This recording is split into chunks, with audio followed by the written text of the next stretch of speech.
Powder अब नुन त अब हरेक चिजमा लागिहाल्छ हैन गाइस।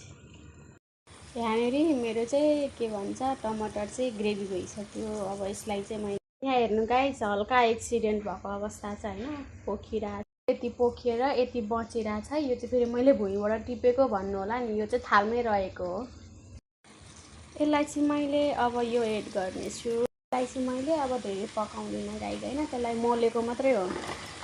अब यो ससेस आयो साथी, यो यति भइसक्यो हैन गाइस। यसलाई चाहिँ मैले अब यो पास्ता एड गर्दैछु है। ओहो झन्डै पोख्यो अहिले पनि, एउटा हातले गर्दाखेरि अलि गाह्रै हुन्छ।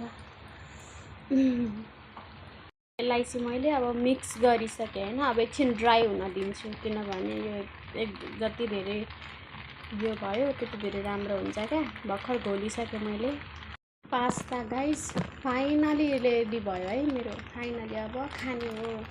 नुन सुन पास्ता गाइस फाइनली रेडी भयो। मैले चाखेको नुन सुन चकाचक छ, रेडी रेडी रेडी।